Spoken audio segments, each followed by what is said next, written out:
Yes. Habari za wakati huu wa Tanzania. Kwa majina naitwa Captain Tesha, afisa kutoka Jeshi la Wananchi wa Tanzania katika kikosi cha Saki, kwa maana kwamba ni shule ya anga ya kijeshi. Awali ya yote napenda kumshukuru Mwenyezi Mungu, muumba mbingu na nchi, kwa kunipa uhai na afya mpaka muda huu ambapo nazungumza nanyi wa Tanzania wenzangu. Nikiwa na maumivu makubwa sana moyoni juu ya haya yanaendelea katika nchi yetu. Nimejaribu kutafakari sana mpaka muda mwingine kufikia kumshirikisha Mungu kwamba nikiwa naiona hatari kubwa sana ambayo ipo mbele yetu kama taifa. Haikuwa rahisi hata kidogo kwangu mpaka leo hii Watanzania kuniona nikiwa mbele yenu naongea haya mambo. Haikuwa rahisi kwa sababu nazijua taratibu zetu za kijeshi jinsi zilivyokuwa ngumu, hasa kwa mambo kama haya. Haikuwa rahisi hata kidogo kutafakari mpaka kuamua kufanya hiki. Kwa maana hiyo sasa, nikiwa naifahamu hatari hiyo iliyopo mbele yangu juu ya hichi ninachokifanya kwenye utaratibu wetu, desturi zetu, pia katika mambo mengine, sitojali hizo hatari kwa namna yoyote. Sitomuogopa mtu yoyote, ila heshima kwa wakuu wangu itabaki pale pale. Hivyo basi nimeweza kuandika barua kwenda kwa wakuu wangu wa kazi, kwa maana kwamba CDF na wengine, kuwaeleza kwamba siridhishwi kabisa kwa yanayoendelea nchini, na naiona hatari kubwa sana katika taifa letu. Hivyo basi ni vema kama jeshi kuchukua hatua haraka sana kabla hatujachelewa, kwa kuwa imani pekee iliyobaki kwa Tanzania ni jeshi lao. Japo muda mwingine wanasiasa wanajaribu kuliingiza jeshi letu kwenye mambo ya siasa, kulitumia ili uweze kufanikisha mambo yao, lakini tumebaki kuwa imara na bado tunaendelea kuaminika na Watanzania. Hivyo basi, kwa kuona hilo na kuona hali ambayo ipo kwa sasa, sehemu pekee na imani pekee ya Watanzania ni kwenye jeshi lao. Hivyo nashauri jeshi letu liweze kuchukua nchi haraka sana na kuweza kuweka mambo sawa kuliko kuendelea kulazimisha kwenda mbele, hasa katika hili swala la uchaguzi. Baada ya kufanya hivyo, liweze kuwasikiliza wananchi kwenye taarifa, kwa maana kwamba taarifa mbalimbali kutoka kwa wananchi liweze kuwasikiliza na maoni yao. Wanasiasa wazalendo waweze kusikilizwa nao, wenye uchungu na taifa hili. Wapo wanajulikana, mfano kuna huyu mzee wetu mzuri kabisa, huyu Warioba. Mzee mzuri sana huyu, na sijui kwa nini wanampuuza. Kuna huyu Humphrey Polepole, kuna mzee Butiku, kuna majaji wazuri, mfano huyu Jaji Robert Makaramba na wengine wengi. Pia viongozi wa dini, makundi haki za binadamu, viongozi wa stafu wazalendo, kwa sababu kuna viongozi wa stafu wengine sio wazalendo. Wanaharakati wazalendo wanaoisaidia taifa kwa kuibua mambo mbalimbali, mfano mambo ya ufisadi, matumizi mabaya na madaraka, na kuibua mambo mengine ambayo yanaisaidia jamii kwa namna moja au nyingine kuweza kutatua kero mbalimbali za kijamii. Kama sasa tukipuuzia hili, basi tusije kuepuka lawama pindi mambo yatapokuwa mabaya. Yaani tusije kuepuka lawama kabisa kama tukipuuzia kufanya hivyo. Sasa nilikuwa naomba, kabla hatujaendelea mbele zaidi, nilikuwa naomba kuna jambo moja tujaribu kuliangalia hapa. I think inaweza kutupa mwanga mzuri kwa mambo mengine ambayo nitakayoelezea hapo mbele. Kuna kitu kimoja kinaitwa deep state. Deep state. Nitaenda direct. Deep state ni kundi la watu wenye ushawishi mkubwa ndani ya serikali au taasisi za dola, ambazo wanafanya maamuzi ya kushinikiza sera kwa siri bila kushirikisha au kutegemea ridhaa ya umma au viongozi walio madarakani kihalali. Mara nyingi kundi hili linaaminika kuwa linaendelea kushika madaraka hata serikali inavyobadili kupitia uchaguzi wa kidemokrasia. In short, ni serikali ndani ya serikali, au kwa jina lingine unaweza kuita remote controller. Ni serikali ambayo inafanya kazi nyuma ya pazia, na mara nyingi wanatumia ushawishi wa taasisi kama zifuatazo: jeshi, idara ya usalama, polisi, mahakama, wakurugenzi, ma-CEO wa mabenki na taasisi za fedha, viongozi wakubwa wa kibiashara na matajiri wakubwa, media, mfano TV, redio na magazeti, wasanii na watu mashuhuri, na muda mwingine wanaweza kutumika bila hata wao wenyewe kujijua kama wanatumika na hao deep state. Sifa kuu za deep state hapa nitazielezea, zipo 4. Ya kwanza, hufanya kazi kwa siri au covert operation, na wanafanya kazi hivyo ili wasiweze kugundulika, kwa sababu wakigundulika inaweza kidogo ikawapa shida. Namba 2, hawajibiki moja kwa moja kwa wananchi. Mara nyingi wanawatumia wanasiasa ambao wako upande wao. Kuna wanasiasa ambao wapo upande wa deep state, kwa hao ndio wanatumika moja kwa moja kufanya mambo yao serikalini. Hutumia taarifa za siri, propaganda au vitisho kudhibiti hali. Pindi mambo yao yanapoanza kujulikana na wananchi, mara nyingi wanatumia vitisho kwa kutumia vyombo vya ulinzi na usalama, au wanaweza kutumia media na baadhi ya watu. Nashangaa tu influencer from nowhere, mtu anaanza kumtukana mwenzake bila sababu.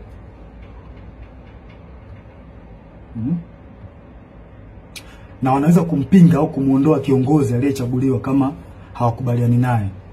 Mfano, wananchi labda wamemchagua kiongozi fulani ambao wao wamempenda, wameona kabisa huyu kiongozi ataenda kutusaidia kutukomboa katika nchi yetu au katika jamii yetu. Sasa kama huyo kiongozi ataenda tofauti na matakwa ya hao deep state, watafanya kila hila aidha kumuondoa kwenye madaraka yake au kumdhuru afya yake, ikiwezekana kabisa kumuua. Sasa zifuatazo ni dalili ambazo zinaweza kuonyesha kwamba katika nchi yako kuna deep state. Namba 1, maamuzi makubwa yanafanyika nyuma ya pazia. Sera muhimu zinapangwa na watu wachache wasiochaguliwa na umma, ambazo hazina maslahi kwa umma na mara nyingi zinakuwa zinawakandamiza wananchi. Namba 2, idara za usalama zinakuwa na nguvu zaidi ya kawaida.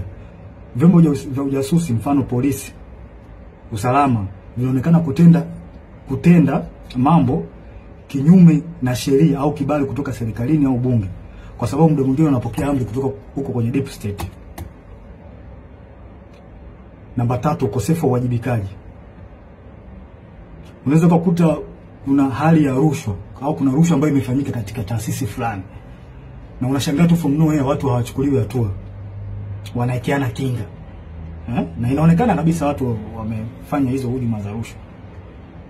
Hakuna uwajibikaji, unaachwa. Namba 4, kampeni za habari na propaganda.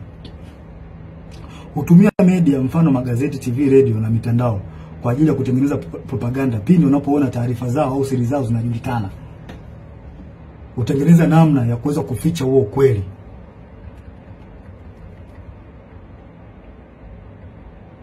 Maslahi namba 5, maslahi ya kiuchumi na kiusalama. Watu wachache sana, mfano wafanyabiashara wakubwa, familia za kitajiri na taasisi za fedha, wanashirikiana moja kwa moja na maafisa wa usalama au jeshi. Yaani wanakuwa kitu kimoja, wanatengeneza bondi. Na pia mikopo au tenda au mikataba ya kitaifa ambayo ina faida, wanapeana wao kwa wao. Wanapeana maslahi wenyewe kwa wenyewe. Si watu wazuri hao. Namba 6, kukandamizwa kwa wakosoaji au whistleblowers. Wapiga filimbi au waandishi wa habari za kichunguzi mara nyingi wanakandamizwa, ikiwezekana kuuliwa au kudhuriwa pindi wanapotoa habari zao, pindi wanapofichuliwa. Na vyombo vya habari muda mwingine vinavyofanya hivyo, mara nyingi wanachukuliwa hatua. Hivyo vyombo vya habari vinachukuliwa hatua na hao watu kwa sababu wana mkono mrefu.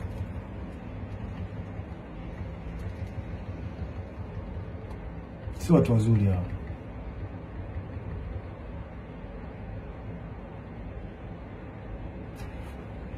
Huendeleza maslahi hata kama ni kinyume na matakwa ya umma au sheria.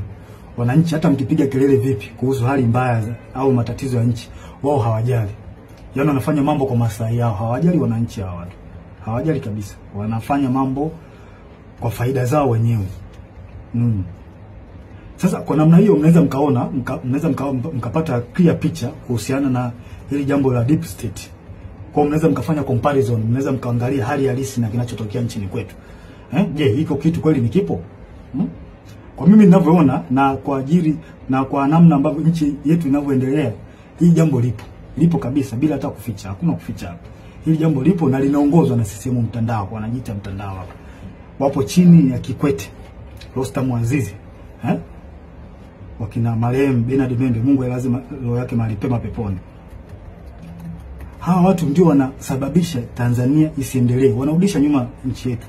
Na vile vile waliweza walimhujumu sana Dr. marehemu John Pombe Joseph Magufuli. Yeye mwenyewe alisema kuna watu wanamhujumu, na Kikwete mmoja wapo. Alisema Magufuli bila ubishi. Hawa watu wa Tanzania wanatakiwa mwajue kwamba hawa watu hawana nia njema ya taifa hili. Hawana nia njema kabisa. Hawa ndio wanasababisha maendeleo yasipatikane kwenye taifa letu na usalama usipatikane kwenye taifa letu.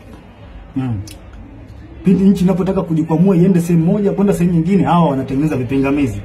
Wanazuia kwa manufaa yao binafsi. Ikitokea mikataba ambayo ina manufaa kwa nchi, wao wanaingilia kati, wanaichukua wao na wanajinufaisha wao. Wananchi msitegemee kuendelea hapo. Mtapata shida. Nashangaa tu changamoto haziishi hospitalini, dawa za wagonjwa. Ni kweli nchi yetu mpaka ilipofikia mpaka leo hii tunahangaika na dawa za wagonjwa kweli? Hii haileti picha nzuri kwa kweli. Yaani baada ya kwenda mbele kama taifa tunarudi nyuma. Na hawa watu sio kuvumilia. Kikwete sio mtu wa kuvumilia kabisa. Na tusione haya kueleza ukweli. Tusione haya kueleza ukweli katika jambo hili. Hawa watu sio wazuri. Na kwa mujibu wa Humphrey Polepole aliweza kuelezea vizuri ile jambo. Kwamba hawa watu walikuwepo tangu kipindi cha Mwalimu Nyerere. Na waliweza kutaka kujaribu kurubuni uchaguzi wa mwaka 1995. Walitaka waingie wao kwenye huo uchaguzi. Unaweza mkaona sasa namna hawa watu waliokuwa na watu hatari. Hawa watu hawakubaliki, na tusikubali kama taifa. Tusikubali kwa ruhusu wao, kwa sababu hawa watu wakiendelea kuwepo, wakiendelea kushika hizi nyazi, tusitegemee kupata maendeleo. Tusitegemee kabisa. Na tuambiane ukweli wa Tanzania. Na ukweli siku zote tukiambiana ukweli unaponya taifa.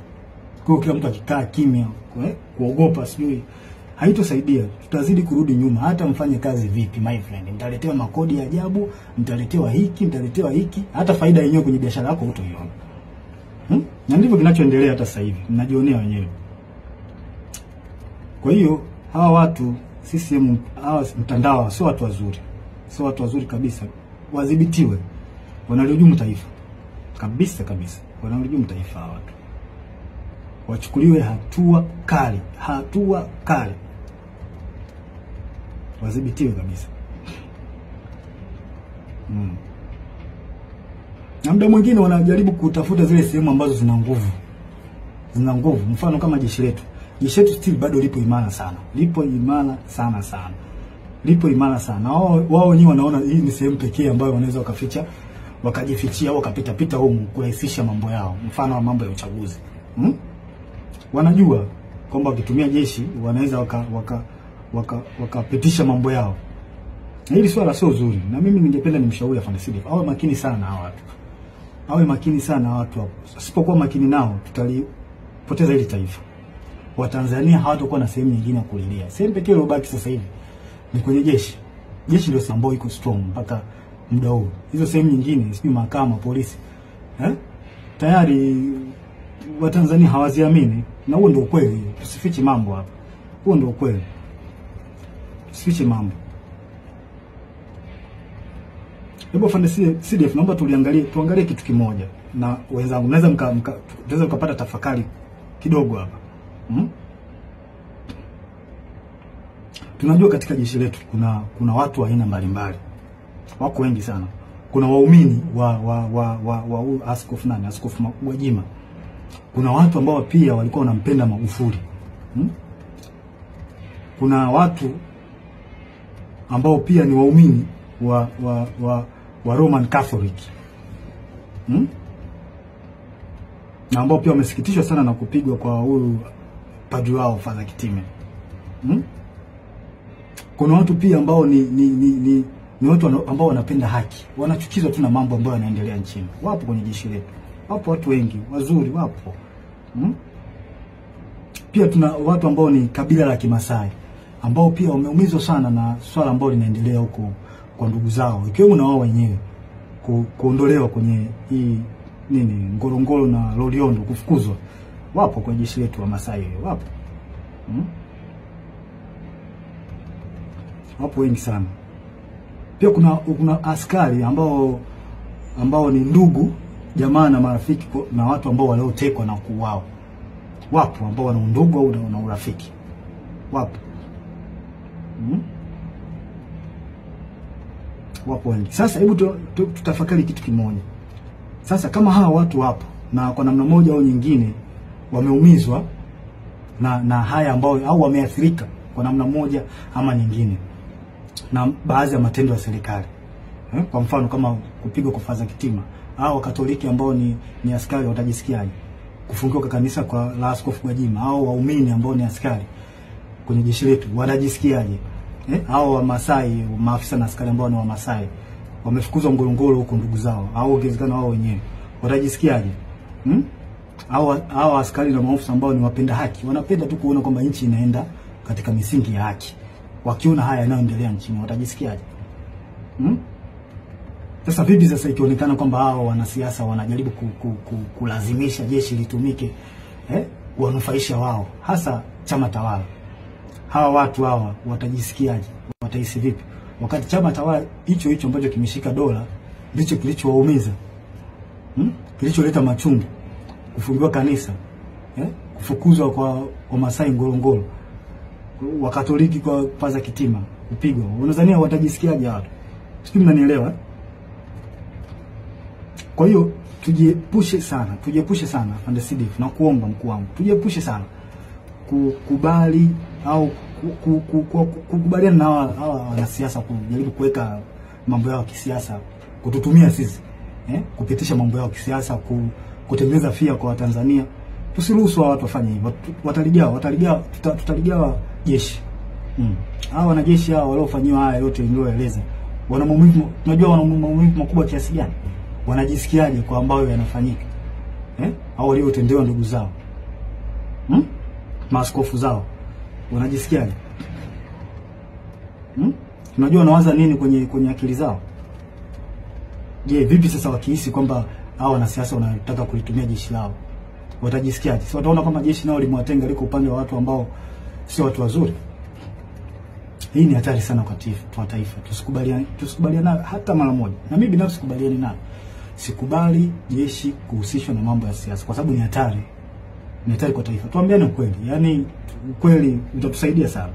Na haya mambo hata alishasema baba wa taifa Mzee Warioba, alishakataza sana. Tusiruhusishe jeshi kwenye mambo ya siasa. Tutaharibu nchi. Tutaleta mgawanyo mkubwa sana. Leta mambo. Kuna maaskari na maafisa ambao wanapendezwa sana na the way huyu mwenyekiti wa Chadema Tundu Lissu anavyofanya hizo siasa zake. Wanapendezwa nao. Huwezi kumlazimisha mtu, hiyo kitu kipo moyoni mwake. Sasa vipi sasa wakiona kwamba jeshi linahusishwa na wanasiasa wanalitumia kwenye mambo ya watu watawala ambao wamemzuru au wanaendelea kumshikilia vibaya huyo Tundu Lissu, watajisikiaje? Tunatengeneza bomu ambalo linaweza kuja kutulipukia baadaye tukashindwa kulidhibiti. Tujiepushe sana na haya mambo. Sio mambo mazuri kabisa. Yanahatarisha taifa letu kwa kweli. Tusiweze kuyavumilia kabisa. Tuwe wazi kuyaongea. Sasa huu ni ushauri wangu. Kwanza tusidanganye kwamba wananchi hawajui kinachoendelea. Hilo swali inabidi tulitoe kabisa akilini mwetu, kwamba wananchi hawajui wananchi wanajua vizuri kinachoendelea. Tusijidanganye kwa hili. Kwanza nashauri kitu cha kwanza, jeshi lichukue nchi na kufanya mambo yafuatayo. Tuzuie uchaguzi. Afande Sidif, na kushauri zuia uchaguzi. Huu uchaguzi una mtego mkubwa sana. Umekiuka sheria, katiba ya nchi. na sisi pekee upande wetu ndio tunaweza kuzuia.